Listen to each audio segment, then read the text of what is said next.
Hello, everybody. Good morning, good afternoon, good evening. If you're listening live, welcome. If you're playing us back later on at a time that's convenient to you, hello as well. And thanks so much for stopping by and heading this way and joining us on our session today.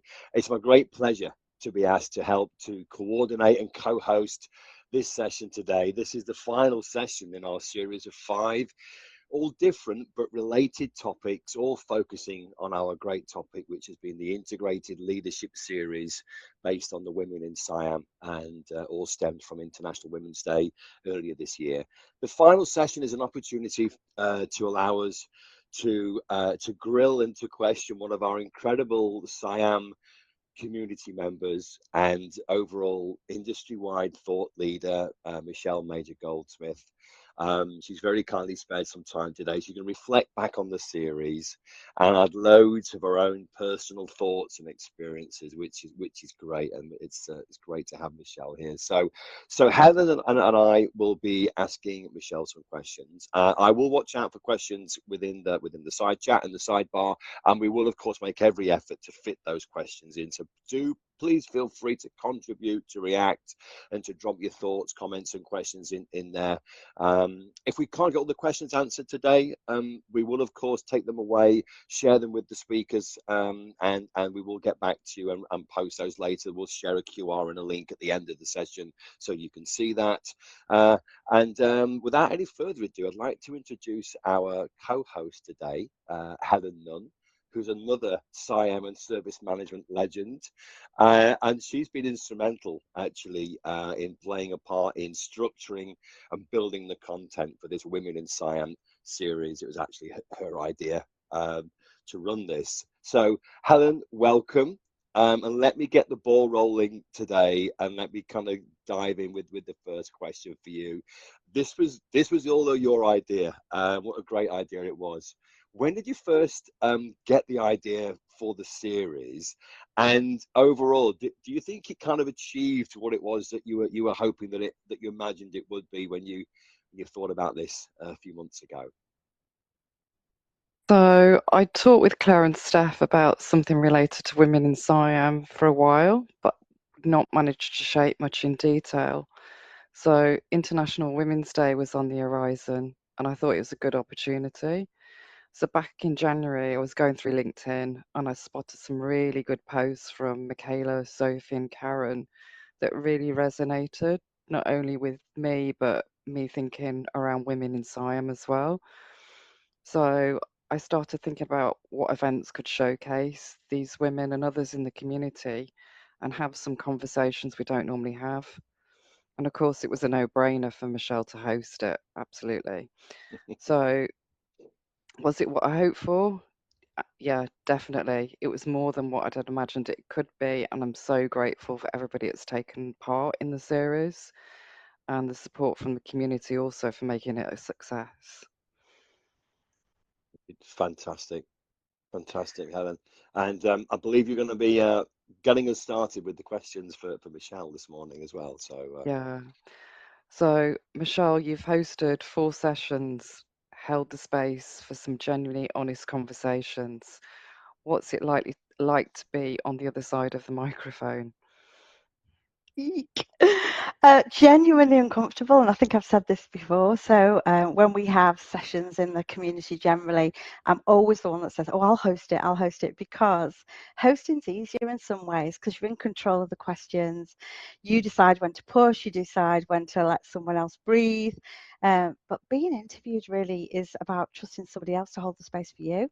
Right, and I'm a bit of a control freak, so but I do think it's really important because one of the things that the series has been about, and you're absolutely right, Paul, Helen's sort of vision for this has been amazing, but one of the things the series has been about right through from session one, I feel, is that authenticity isn't a liability. So when you actually show up as yourself and you share your story, that's actually where, for most people, the value lives because they can relate to that. So if I'm going to believe that, then I've got to sort of do it, be willing to do it myself. So even when it feels uncomfortable to be, here I am. So off we go. brilliant. Thanks, Michelle. Okay, so let's continue. So, um, as you mentioned, we had 4 sessions. This is the fifth and the final one. We're bringing it all to a close today. And across the 4 sessions, we had some four themes. We had identity, unlearning, acceleration, and allyship. Um, Michelle, what do you think was like the common sort of thread or the common theme that kind of joined all of these sessions together? What do you think the series was actually really all about? Do you know, Paul, I've actually sort of taken all of the notes that we made and all the preparation that we did, and when I look back across it and try to look at that common thread, what I found is one single word, and that was belonging. So every conversation really was about that same thing. What does it feel like to walk into a room, to know that you belong there, and what does it feel like that we may be still missing? So if I reflect back at what we've seen, the sessions in series 1 and 3 had loads of amazing women, and they very much focused on, you know, being who you were and trusting that what you were was enough, that your identity is not something you like have to manage around, it's actually an advantage. And then Karen Ferris, of course, highly acclaimed service management and organizational change leader in session 2, she talked about unlearning, and it was about leadership and the models that look a certain way. And then for session 4, Paul, you were there, the allyship conversation that we had with, you know, ladies and gentlemen in the room. It was about the role that other people play in creating that sense of belonging or actually destroying it. So for me, as I say, the word is belonging. And I think the series has been, I'll say an argument, that's probably not the right word, but it's across the 4 sessions, it's really about suggesting that belonging isn't something that you should earn, it's something that gets created. But what we've discovered across those sessions, that it gets created by, you know, individuals, it gets created by yourself, it's by teams, it's by leaders who decide to act. And I guess to the point earlier, the reason that, you know, I feel the conversation was necessary, and probably why, you know, Helen said that she drew sort of ideas and thoughts and feelings by looking at what amazing ladies were talking about on LinkedIn. I think the reason we decided to sort of act and have the conversation within the SIAM community is because that sense of belonging isn't anything that's a prerequisite there. It operates in a certain way and it's really effective and it has a sense of purpose. And I think we need to create that sense of purpose and that sense of belonging in far more communities, so it feels quite natural. So yeah, I think that was the word for me, that word belonging. How do we create that word, and how do we create that in reality in everything that we do? I love that, Michelle. I love that. Belonging is fantastic. Talking of belonging, we need you to belong in the session, Michelle. Your video has dropped.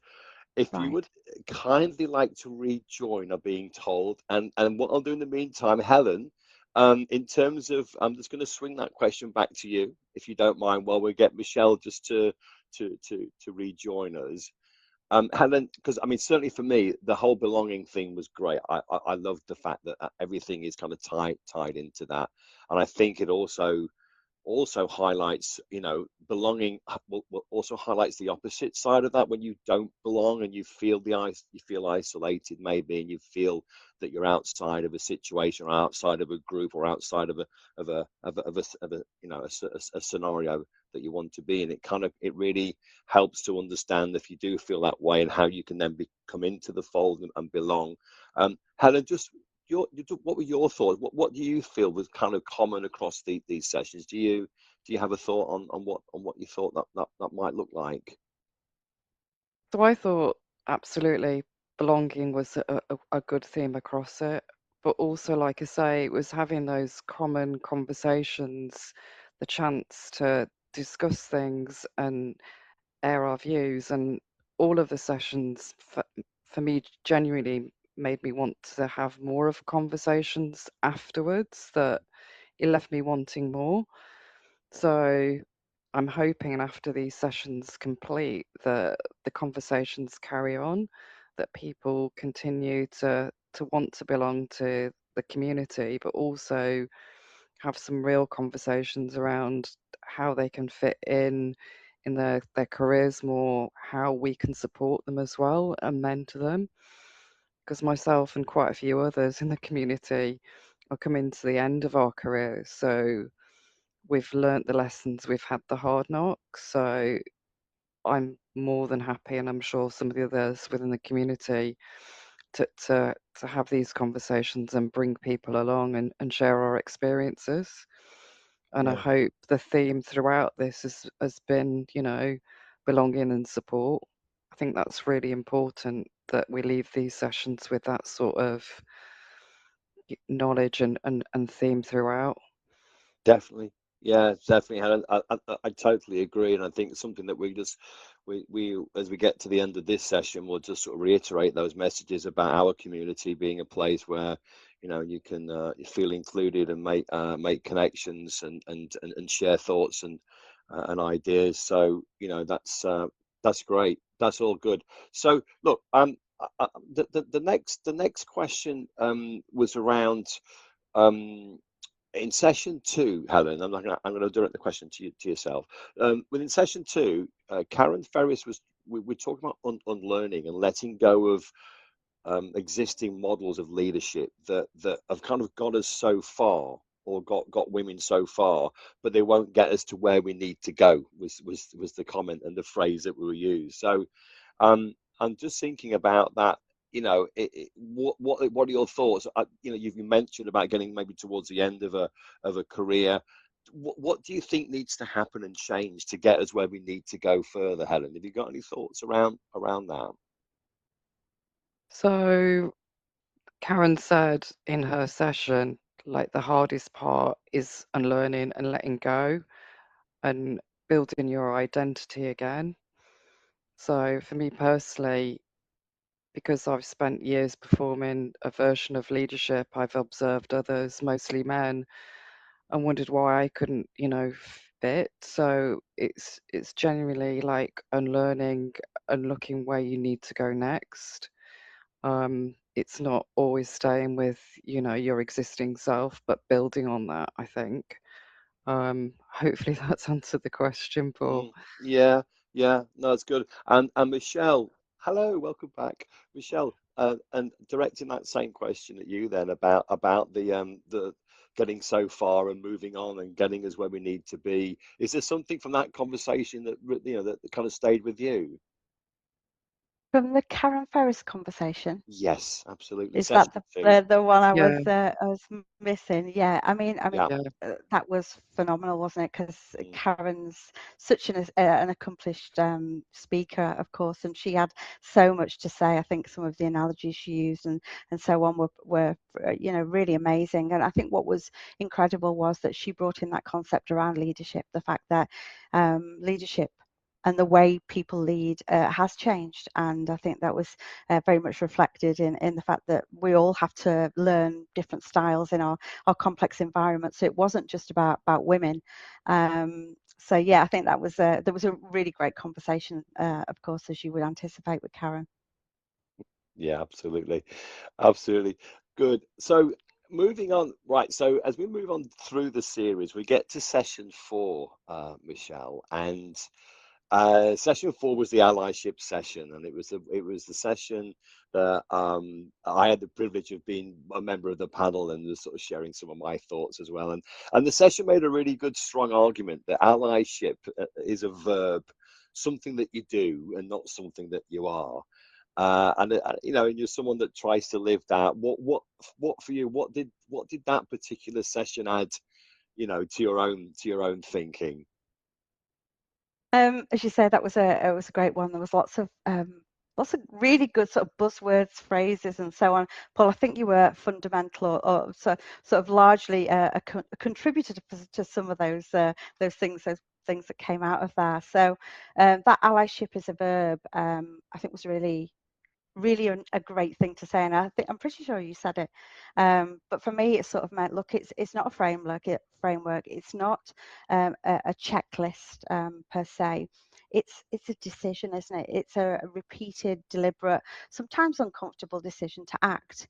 And I guess to the men that are watching this, I'd be thinking, you know, what is it that that you need to do? You know, I want to say directly, if you focus on that and see that as a verb, you start to recognize that it's active. You know, you actually have to do something. So I think one of the things that stayed with me from session 4, because there was a lot going on, were some of the things that Neha and Lakshmi shared, right? They were the ladies that were part of that session. Lakshmi in particular talked about the gap, and that was like the space between what people believe about themselves as allies and what women actually experience. And you know, when I think about it, the gap isn't abstract. It sort of lives in very specific moments that if you've been a part of those moments, you would feel them.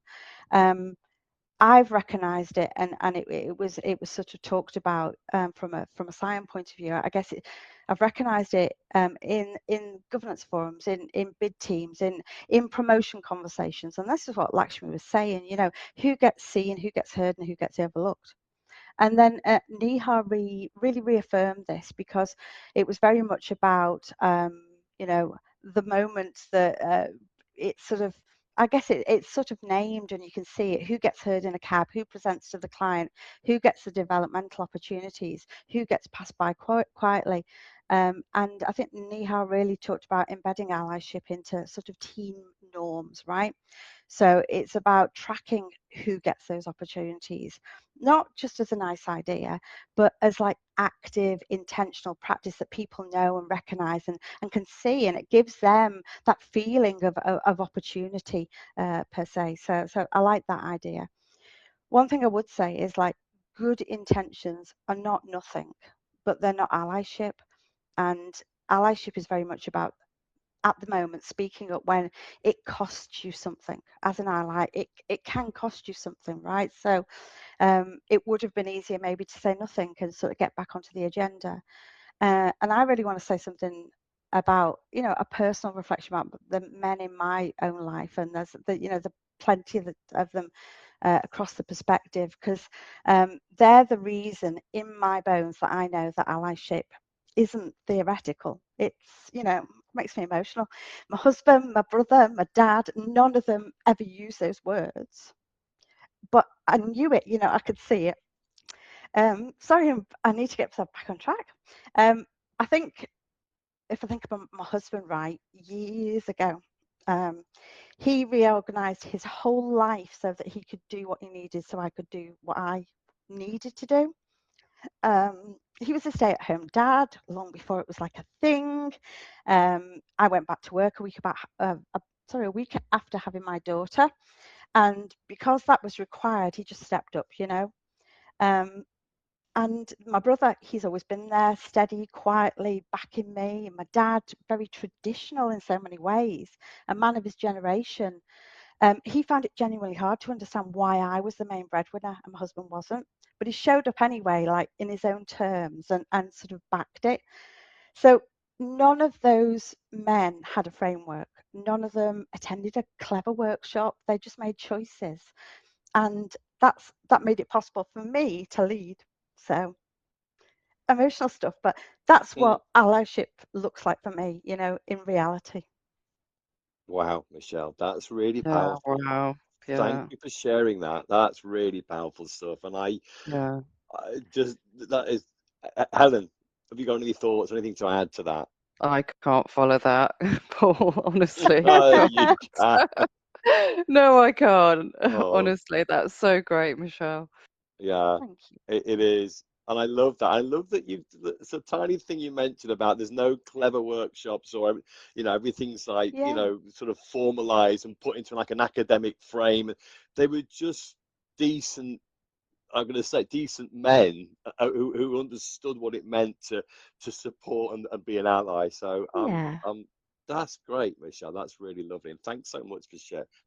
I'm going to ask the audience as well. Please do share in the chat. You know, if you've got any thoughts, if you've got any reflections yourself and anything that you want to put and ask Michelle and ask Helen today, please do put your comment in the chat and we will respond to it, you know. So thank you for that. That's lovely. Right. Listen, we're going to move on. We're going to bring the next theme and the next question in here. So that was the allyship session. I think that Michelle. That was so lovely. Really something I think I shall always remember your response to that question. So um, uh, uh, you've been in you've been in our industry of IT and service management for I hope you don't mind me saying, for over 30 years, and you are, you know, you're a consultant, you're a contributor, an author, you know, a thought leader in this space, and we're really lucky to have you as part of our SciAm community. And but when you look back to when you started, you know, what was that landscape like, and then how different was your kind of lived experience of being a woman, you know, in the IT industry, you know, at that time, and then, you know, maybe how do you think it might have changed? So Yeah, no, of course. Hey, listen, good diversion from Michelle's emotions, I think. Yeah, yeah, I think you're absolutely right. 30 years, right? It's a long time, and so much has changed, honestly. And I'm really pleased because I'm a mum. Um, so it is different in some ways, but not as different, I think, as I would like it to be. If I look back when I started out, and I didn't know any differently. I sat in rooms that were almost exclusively male, and you know, there was this kind of, I don't know, unspoken like calculus that you had to sort of live by almost. And it was very much about, what did you bring in, how much did you say, how much space did you take up. And it might have been me, it might have been quite internal, because I don't remember having conversations with anybody else, but there wasn't really any women or many women that I could have those conversations with. And I think if I reflect back, I was good at work, I knew I was good at what I was doing. um, but there's a difference really between being good at what you do and believing that you've got the right to take up the space doing it. Um, so I think that has changed for many women, I hope. More visibility, more language about what we're describing. And I think organisations are helping that change and shape that. But what I'd say has not changed quite as much as it should do is for me, those underlying dynamics: who gets heard, who gets the opportunity. It's back to what the ladies were saying in the session that you were in, Paul. And I think that's the bit for me is super important and still needs to happen more. yeah, and Stacey Stacey in our chat has kind of just noted and sort of reflected back on your emotions, Michelle, and saying how Oh. it's amazing to be your authentic self and you know, and to share that. So thanks, Stacey, for that, and I think that's a really nice reflection back. No, that's, yeah, I mean, I'm just wondering as well, Michelle, on that same question, on that same sort of topic, in terms of what you sort of did to to make to change the environment, or to, you know, um to um to make sure that, you know, those underlying dynamics that you say are probably still not fully, they're still there today. did you did you sort of make anything sort of change anything about the way that you worked, communicated, interacted yourself, or did you just kind of like, you know, you I'm Michelle, hi, I'm awesome, I'm not going to do stuff, or did you feel that you had to, you know, change your behavior in certain situations? Yeah, I think so. You sort of tend to adapt to the room. So that can be quite a challenging thing to accept, I guess, because Mm, um, I I was always really mindful about sort of leading as myself. I recognised that I was sort of doing things differently, and so I'd say yes, it sort of did happen. I couldn't say exactly how it happened and what it looked like. I think there was almost this moment where, you know, I don't feel comfortable acting in the way maybe that other people were in the room, and I sort of, you know, have to think about doing things in a slightly different way. I don't know if that fully answers the question there, Paul, but you know, I think there was a sort of an adaptation for me, almost in response to, this doesn't feel like something that I should be doing, a way that I should be doing it, and instinctively that was sort of my cue to go, no, I'm just going to do it my way. But it took a while to be that brave, you know. Mm. No, that's good. Thanks, Michelle. Cool. I think cool. Helen, did you want to carry on and with Yeah, our, yeah, our yeah. questions?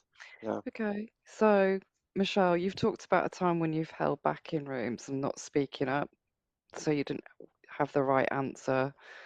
You were conscious of that. So, I've also been guilty of that, especially in my early career, and kind of worried what the negative reactions of what I'd say would be.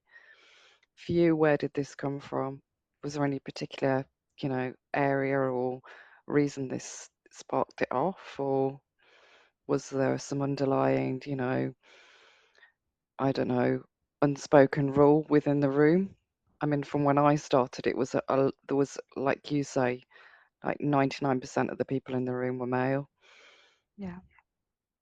Yeah, you're spot on, Helen. And I think the fact that you know, you're reflecting that you felt the same way.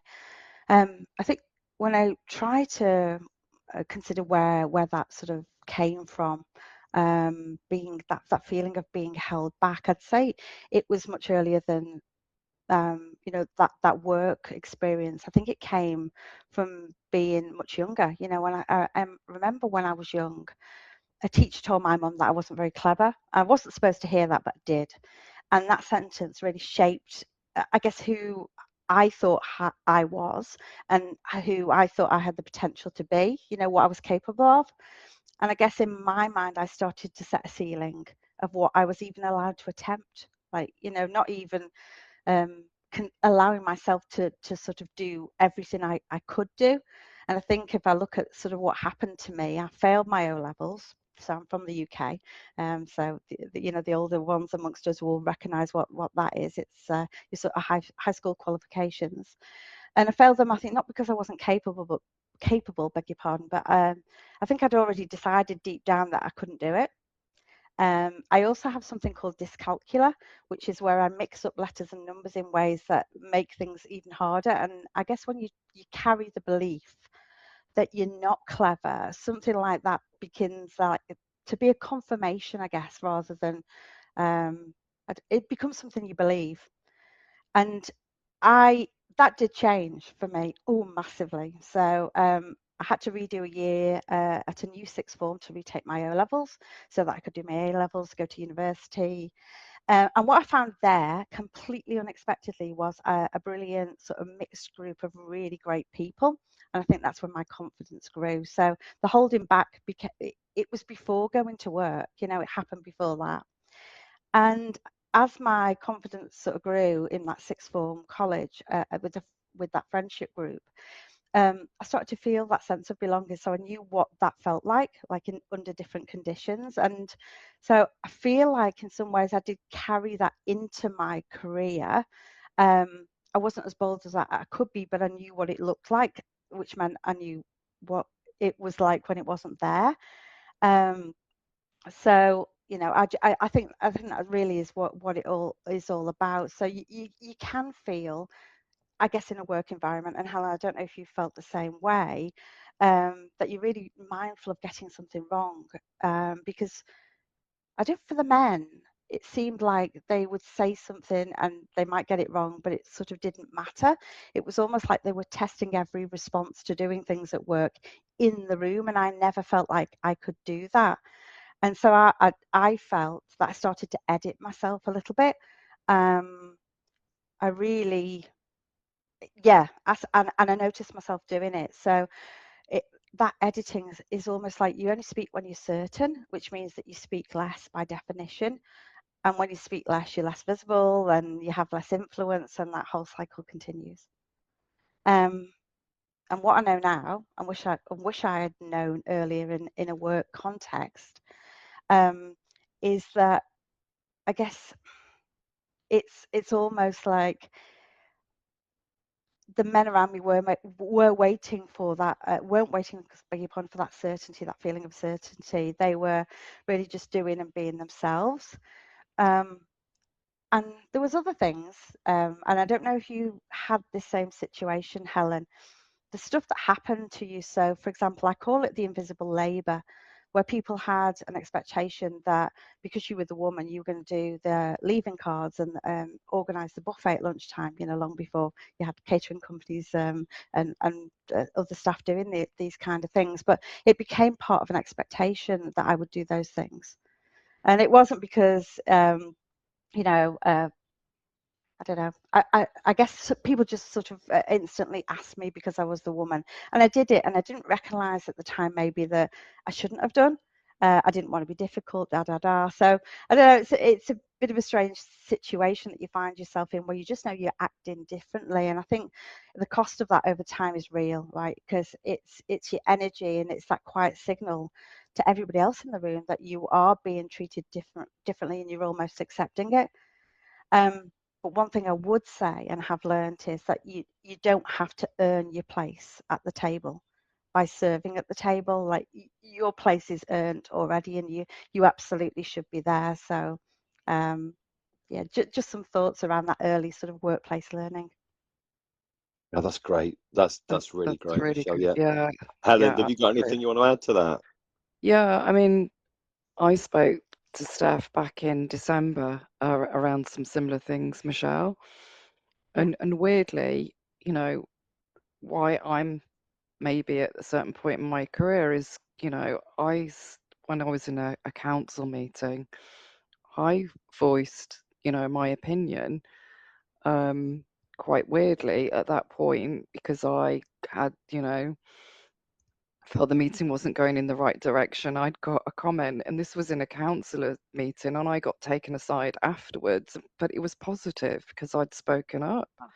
But even then, because they'd offered me a role, as an architect, they said, you spoke up, you got the meeting in the right direction, even though I was a woman there and I was supposed to take the minutes because the PA had the day off. I got taken aside and said, where do you want to go? You made a really good impression. But even then, I didn't learn from that and think, well, you've spoken up, your voice has been heard, you've been recognised. I took that as a one-off and continued with the behaviour that I had previously, which is really odd, but I suppose it's a moment in time, you get recognised and you go back because the behaviour in the room's still the same in normal day-to-day, working meetings. And I spoke as well in that conversation with Steph in December about me having to try extra hard because I was the only female architect. So people gravitated to the guys because they thought they knew the technology, they could get better advice than them on the networking, the cabling, etc. So I used to have to work extra hard to be recognised, for people to want to come at me and to me to get the solutions done, for me to do the site visits, etc. So I think in Yeah. everyday careers, if you choose like a non like women career, because architecture back then it was very much, your male, how to, network and design networks, etc. Network in the wider sense of, it's an all boys club type of thing. Yeah, So it's for sorry, Helen. me, it was quite difficult to break through that and for people to come to me and recognize the value I could bring in that role. It sounds like the common theme that I'm kind of like hearing is that it feels like as women you had to expend that extra energy all the time until such a time maybe where you felt that the balance had been drawn, that you're expending the additional energy against the men in the room or against the men in the same role, to kind of keep, it's kind of what I'm hearing is it's almost to keep going, to keep the level, to keep the balance, which is absolutely, which is wrong, and I'm kind of what I'm hearing on that. There's been a couple of really nice comments and thoughts in the chat here, just to reflect back on. Michelle, that about your teacher and the teacher situation. Steph said that the teacher had it wrong, and you're one of the most clever and strong women I know. Your capacity to learn and teach and inspire is incredible. Oh my goodness. So, and then Mikala also responded to say, oh my goodness, I had teachers say that because my brother, who was 3 years older than me, who was very academic, so I carried that I'm not as clever for many years. So Mikala and Steph, thank you for sharing those. And it's Wonderful comments, honestly. yeah, Yeah, that's absolutely. so thoughtful. I think that's absolutely spot on. We learn from those experiences, and Michala's comments probably one that lots of people have experienced before. Following somebody else into a situation, and they know the person, before, whether it's a brother or another family member, as being a certain way, and that sort of really is quite difficult for you to live up to. And I think, what Helen was saying before as well, the fact that she was recognised positively for doing something, she didn't repeat the behaviour because she just thought it was all off. She didn't think that it was going to sort of keep happening. And again, that's a reflection of how it feels at a point in time. You just thought you got lucky, right, Helen? And then it wasn't going to happen again. Yeah, I did think I was lucky. Right place, right time. Somebody recognised me, but that was it. Yeah. Yeah, and on that same theme, guys, like Simone's commented as well. We need to move beyond the glass ceiling to decode it, dismantle what creates the ceiling and the barriers in the first place. And great sharing of the lived experience. Architects always felt scary to me too. So thanks, Simone.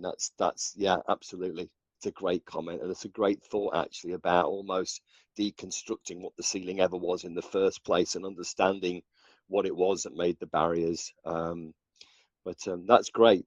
That's brilliant. So listen, fantastic. Thanks so much for your comments and your thoughts out there. It is great to see them. Please keep them coming in. So as we move into like the point, so this I guess this is kind of linked in to what we've been talking about, Michelle, and it's the point at which you stopped adapting to fit the room and you started to lead as yourself. What was there a moment, or was it gradual in terms of that situation?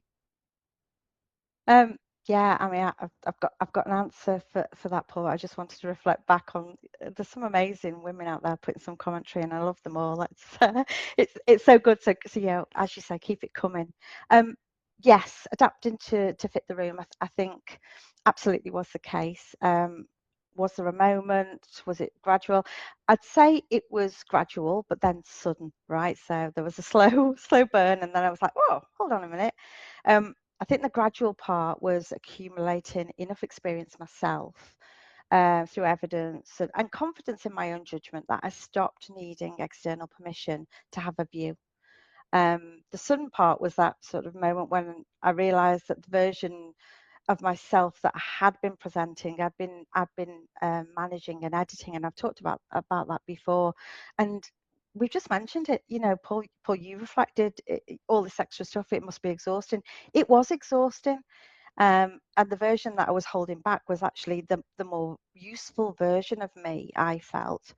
And I said, and I think what helped was that I watched women around me who hadn't adapted in the way. Like, this was gradual. Like I gradually started to see that those women more, and they adapted in they never adapted, I should say, and they were sort of unapologetically themselves, and I loved that. And I started to see that rather than costing them, it became part of their credibility. And I have known some amazing women leaders, some of them are on this call, who are just like that. And I thought, oh, okay, I can do that. If they can, I can. And the other thing, and might get a chance to touch on this genuinely, the other thing that really has helped me is I have the most amazing mum ever, ever, ever. And she helped. Brilliant, brilliant, fantastic. Helen, did you want to carry on with the questions? Yeah. Cool. So, as mentioned, this series, Michelle, was to start the conversation the community doesn't always have. So, do you think we've achieved it? And what other conversations do you feel that we still need to have? That's a big question, isn't it? I think from a point of view of did we achieve it? Yes, we did. Amazingly so, I would say. So what the reason I say, that's a big question is not about did we achieve it through the series, we did, but it's about what's left, I guess. So yes, I think the series set out to have conversations that this community doesn't always have, right? And I think we started to gravitate towards conversations that really we're different, completely different, and I love that because we're really great at frameworks and we're good at processes and we're good at governance, and in some ways we're less comfortable with the human stuff. Now, I'm not saying completely. There's some amazing women on the call today. Yeah, now Simone is one, and Stacey is one, who are sort of naturally gravitate towards the human. But I think as a community, maybe we don't so much because we're into SIAM and frameworks, and that's what we love. We're process people, and I honestly think that this series has created space for that. I've had some great post-session conversations, conversations in the community, and so yes, that tells me that what you started here, Helen, was absolutely needed in our community. What still needs to happen? Whew, that's a massive one, but I think more men in these conversations would be great, and we've got plenty of men who've been part of it, and generally I'm sure we've all observed and worked with plenty of men, or have them in our life, who aren't just observers. They're participants in this conversation and in the action. People sort of willing to examine their own behaviour and to be honest about where they've got it wrong. So I think session 4 was definitely a start of that, where we had that allyship conversation. But that needs to be the norm and not the exception, right? And that's what we're trying to pursue. And we need to keep nurturing people who are coming up behind us. So, Steph kindly mentioned, I like to offer people anything that might be valuable to them, and I think that's really, really important, that whole sense of nurturing and community. We reflected before, I've been here 30 years plus, right? So yeah, it's got to be time to get more and more of the people into the conversations, and I think the nurturing part is something I'm really, really proud of. And one of the things I guess I really want to do is carry on investing in people, and I think that's what we have to do just generally. If we think about this whole idea of women and allyship, it is about, are we investing in these people? And not because it was part of a program at work, because I've seen that happen, but because it's something that we want to do. And I've just said, people invested in me, and I understand the value of that. Because that's how it's sort of, that belonging, that sense of belonging we talked about before, that's how that gets built. It's not through policy, it's through people who decide to act. And I guess the ladies in session 4, as I say, really spoke about that very well. And Paul, you've reflected on that as well. When we talked in session 4, you talked about your own family and what you want to do, the actions you want to take to be there for them, and to to really allow this stuff to become natural, and to allow women to thrive. So yes, this has been an amazing sort of start. There's loads more conversations we can do and things we can facilitate, but I think Helen's idea was brilliant, and I think this has been an amazing series. Thanks, Steph. So you've mentioned about allies. What is your ask of men in the community who've watched this series? Is there any particular thing that you would ask of them? Sort of mentioned it before. This idea that what we're talking about here is not sort of nodding your head and saying the right things. It's about the uncomfortable things that you maybe have to do, because it's very much about action. There's an amazing book. I don't know if any of you've read it on the call, by a lady. I think she's over here in Australia, in fact, called Megan Calademina, and it's very much about allyship. And she reflects on the distinction between what she refers to as good guys and what she refers to as allies. Right? Good guys are the ones that will nod their head and say the right things. Allies are the people that actually do the hard work and will stand up and have uncomfortable conversations and put people forward and do all of those things, so I think that is super important, and for the men that are sort of thinking about this, I really say that that's what you need to start thinking about.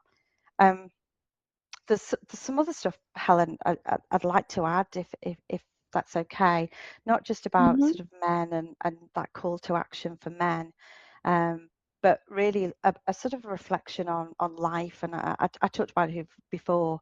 I've got an amazing mum. There's other people as well in my life that have been incredible, not just people I work with, but family members. And I think their actions have demonstrated to me what needs to be done. I talked about before not having not going to a class to learn a thing. It just was something that it was the way that people acted in my environment, and it's what became part of that norm, that quite active approach to making sure that women sort of fully were enabled to do to do whatever that that they wanted to do. And I talked about my mum.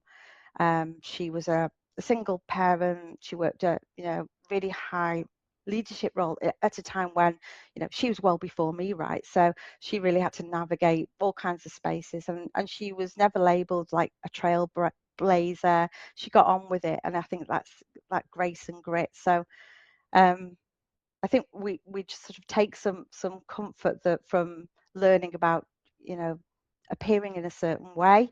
So it's not just the men in the room. I guess as family members, what we look to is for those people as well to be key to how we show up, and key to how we continue to make all of the things in the world accessible to women and to everyone generally.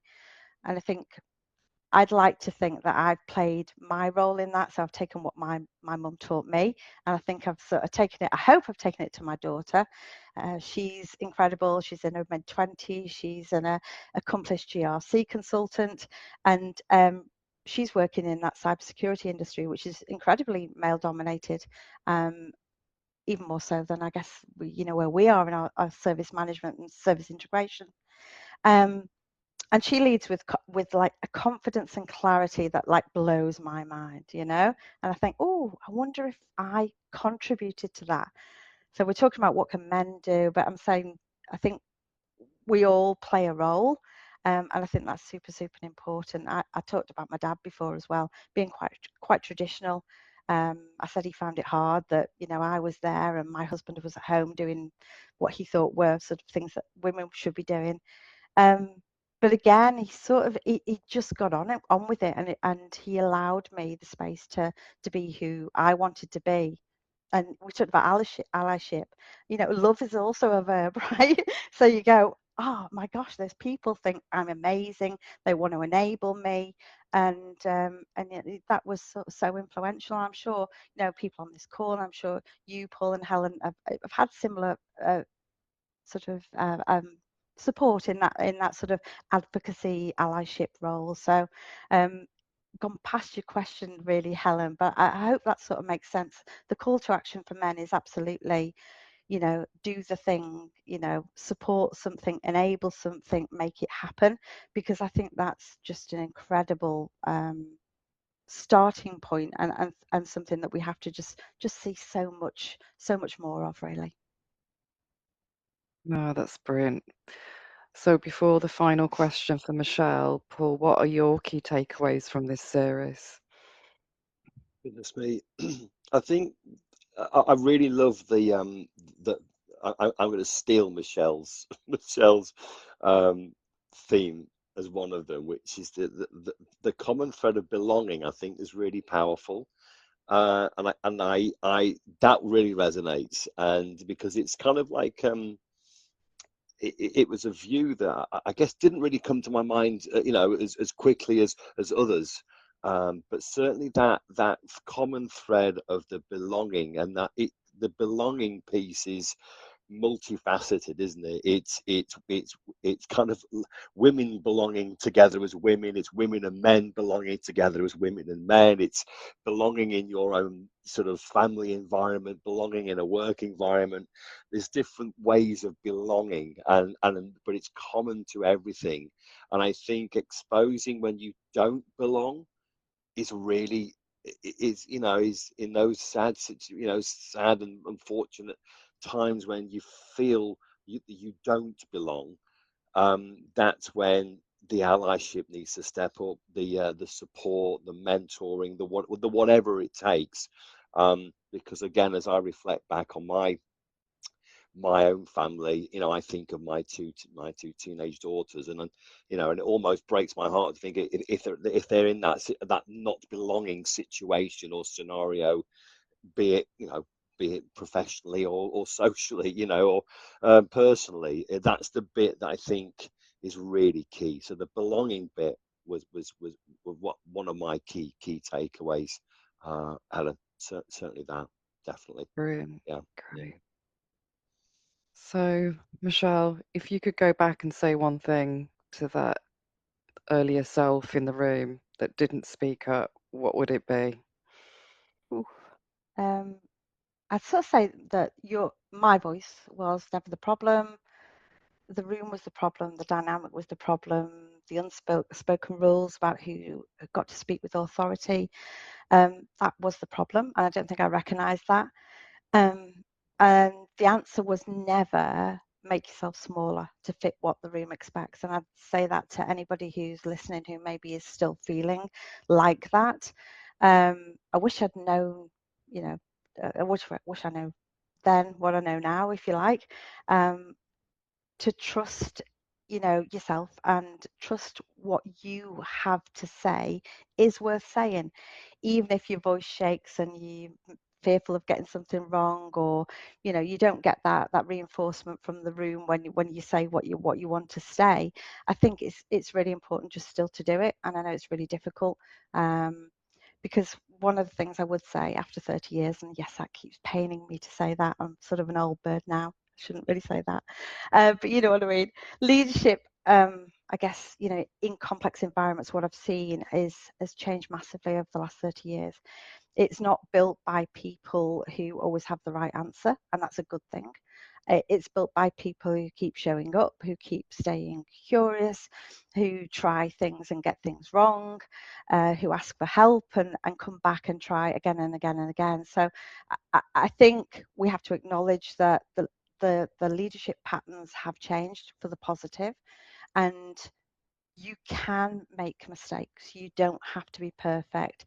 You can sort of just show up and just be part of something and learn and grow within that. It's not to say that you're going to be amazing and everything you do is spot on, but actually being a person who is willing to sort of put yourself on the line and acknowledge that you're not always going to get it right, show up with authenticity and and give it a go. And one thing I would say, in our community, in the Scopism community, you absolutely get the opportunity to do that. If you look at all of the events that we host and how diverse they are, how diverse the people are within those environments, it's a place that you can learn and grow. And I think what we need is more of those places. So long-winded, Helen, I guess, what would I say to the woman in the room? I would say it has changed. It is different. Feel free to just speak and do your thing, because in the most part, if you're in the right room, you'll get the support anyway. You'll get the support when you get it right, you'll get the support when you get it wrong, and it's about learning and being authentic, and we shouldn't shy away from that. Absolutely. And if you're in the wrong room, it's knowing when to maybe move on and get that right allyship, isn't it, in the right environment? Absolutely. Yeah. And I think that's Absolutely. important as well, to recognize that, which is hard, but again, it's something that you need to learn, that you're not always going Completely, to get Helen. that support. Yeah. And sometimes it's detrimental to yourself to continue to try and break through and try and get that. So I that would agree. be my advice to people as well, because I I've think learnt the so, hard Helen. way. Yeah, Yeah, and one thing I would say to organisations and to leaders and to allies watching you, this is yours too. If the women around you are quiet, ask yourself why. If you've got the same voices filling the room, ask yourself, what's this costing me? This lack of inclusion. And if inclusion is still a value statement, like something that's on a poster, and it's not daily practice, the gap is a choice, and you can make a different choice to make it different and accessible for women and people that are not heard as much as they should be. We built this series because we felt the community deserved it. Helen was the impetus for that. And I'd say, I think we've done big, bold things. I think we've had amazing conversations, and I think we just needed to carry on and continue to take it somewhere. So it's been an amazing conversation. you've been amazing, Michelle. Thank you so much, and thank you everybody that's contributed. Yeah, Really loved but it. thanks so much, Michelle, for today, and certainly for your contributions in the rest of the series. Helen as well. Thank you so much for really giving us the inspiration and the kick to do this. It's been an incredible series. So huge thank you to everybody that's been involved and contributed. And we're just going to show who those people are across the screen now. We are, and Michelle, great that you've mentioned about our Scopism Siam community. So look, it's been a real pleasure and an honor to be asked to kind of co-host today. So thanks for that. I'd like to point back to our Siam's community. We do have over 5,000 members, and in terms of the common theme that we've been talking about the belonging theme, which I love, our community is there. Not only is it a professional technical community for discussing and sharing thoughts on service integration and management, we're actually quite a friendly, open, diverse, safe community for all sorts of chats, all sorts of support and help. So do feel free to reach out. As Michelle has said, belonging is one of the key themes that we've heard over this series, and if you want to belong to the Siam community, then do feel free to scan on the QR code and join us all there. And of course, again, if you've been inspired by what you've heard today or have any other questions to ask, again, feel free to join the community, and we'll of course be responding to that. We have a couple of areas. The share and learn and the ask the experts, but you can post your questions in and we'll respond to that. So and again, if you want to see all the previous episodes, if you've missed them, they'll all be in the community on the event space as well. So yeah, it leads me to say thank you so much, everybody, for joining today and stepping by. Thank you again to Michelle. Thank you again to Helen. Take it easy, everybody. Stay well, stay safe, and we'll hopefully see you all again very, very soon on our next offering. Thanks, everybody. Take care and goodbye.